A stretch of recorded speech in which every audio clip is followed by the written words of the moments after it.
Oitavo ano, continuando então as nossas aulas sobre o período regencial, Brasil Império período regencial. Na aula de hoje nós vamos ver um pouco mais sobre a cultura e a sociedade desse período regencial, que não vai ter tanta diferença com a matéria anterior que nós vimos no finalzinho do primeiro reinado. E veremos também uma das muitas revoltas que nós tivemos no período regencial. Estudaremos várias revoltas e na aula de hoje nós estudaremos uma delas. Então vamos lá para a cultura e a sociedade. Bem, o Brasil conseguiu a sua independência, ficou alguns anos sob o governo de Dom Pedro I, mas o Brasil ainda tinha uma dificuldade, o povo brasileiro ainda tinha uma dificuldade de se ver como uma nação soberana, uma nação independente, o povo brasileiro se enxergar como povo brasileiro, porque até pouco tempo o Brasil nada mais era que uma extensão de Portugal. Então, era preciso criar uma identidade nacional, ou seja, elementos que fizessem com que a população aqui se identificasse como povo brasileiro. Porque, como o país é muito grande, o Brasil é um país muito grande, e naquele tempo a comunicação entre as regiões era bastante difícil, uma vez que o transporte era bastante precário, os sistemas de comunicação também eram bastante precários.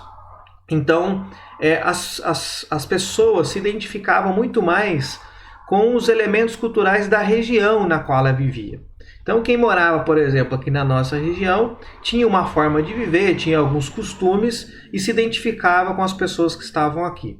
Quem, por exemplo, morasse lá numa região do Nordeste, se identificava com os elementos de lá, com a forma de viver das pessoas de lá. E não tinha essa integração, não tinha elementos culturais que unificassem todos os povos, comum a todos os povos. Então era necessário criar um sentimento nacional, uma identidade nacional que ainda não existia.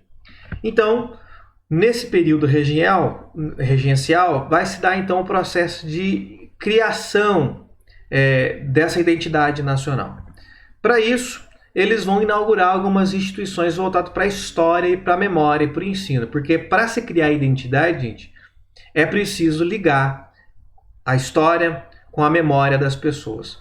Porque vejam só, o que define a nossa identidade? O que define a nossa identidade são elementos que nós possuímos e que não muda.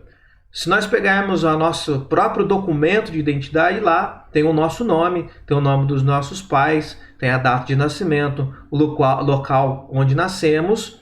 São elementos que são fixos, isso nos marca como identidade porque são elementos que não mudam. Tá certo?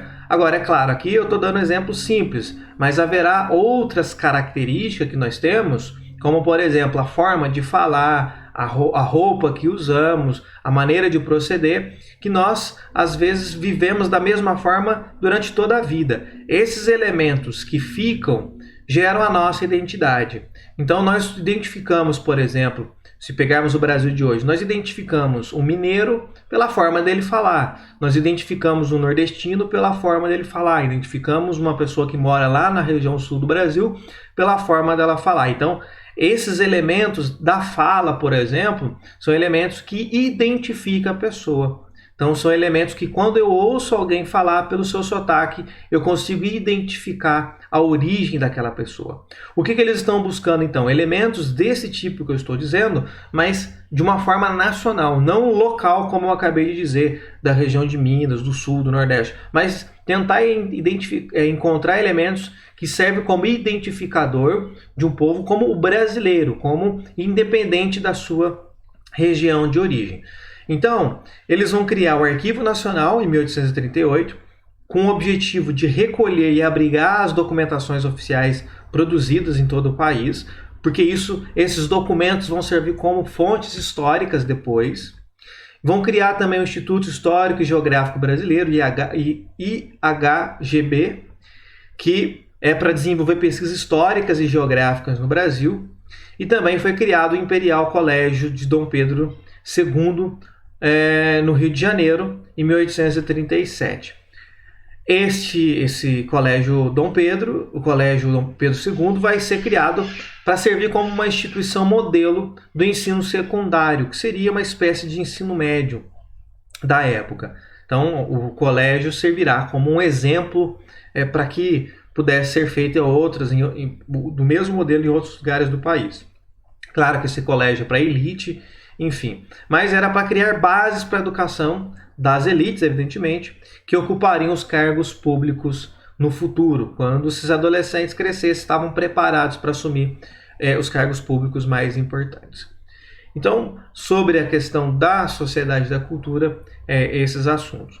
Vamos entrar agora na questão das rebeliões. Nós teremos uma outra aula para tratar ainda das rebeliões, mas nós vamos começar já a ver aqui que no período regencial nós tivemos várias rebeliões, várias revoltas, e normalmente elas questionavam a legitimidade da regência, ou seja, achavam que não deveria haver a regência. Em muitos casos vão querer se separar do governo central, outros vão querer inclusive se separar do Brasil.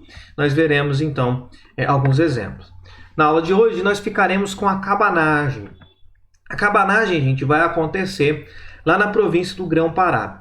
O Grão-Pará era uma grande região do norte do Brasil que hoje seria composto por vários estados que hoje estão separados, como por exemplo o Amazonas, o Pará e dentre outros que estão lá naquela região. Então era uma grande região que hoje ela está dividida em vários estados e que tinha uma população muito pobre, e que estava super insatisfeita com o governo central.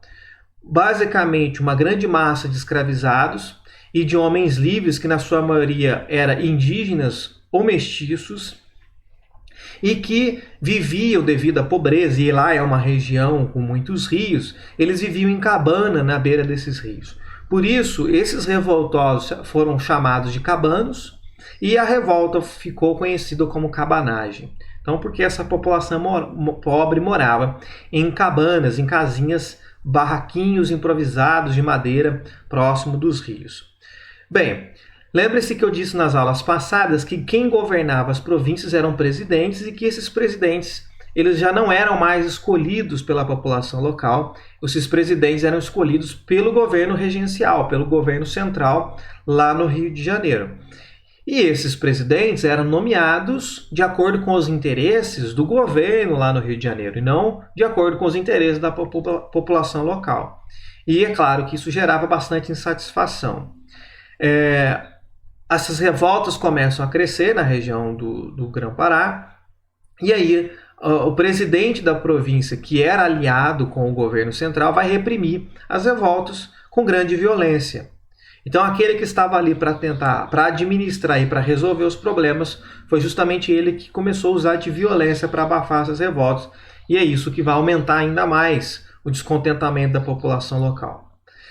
Essa rebelião teve vários líderes, dos grupos mais pobres até os grupos da elite. Mas é claro, os interesses dos mais pobres eram diferentes dos interesses da elite. Mas de qualquer forma foi um movimento que teve a participação de todos os grupos sociais.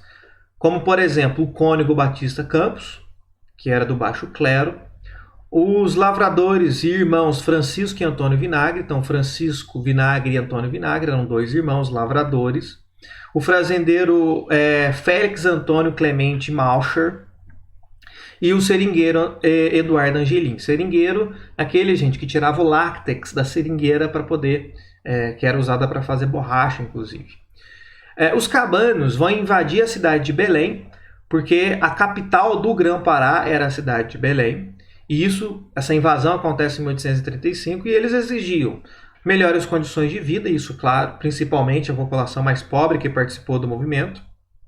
A expulsão dos portugueses, já que os portugueses ainda, boa parte deles ocupavam os principais cargos públicos e eram donos de grandes comércios ou de comércios importantes, e os cabanos consideravam os portugueses culpados pela sua pobreza, pela miséria na qual eles viviam. E essa revolta ela foi de fato bastante violenta, chegando ao ponto de fuzilar o presidente da província, que foi nomeado pelo governo central, e aí eles entregaram o cargo de presidente de província ao Félix Malcher, que era aquele fazendeiro da elite que nós vimos anteriormente como um dos líderes do movimento.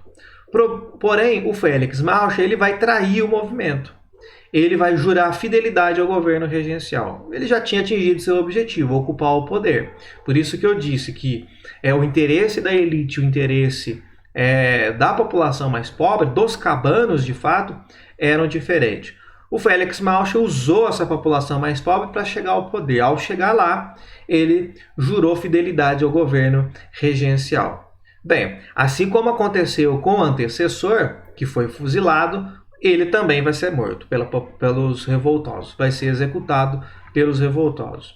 Agora, quem assume é o Francisco Vinagre, que é um daqueles que nós vimos que era um dos líderes, mas era um agricultor, era enfim, da população mais pobre.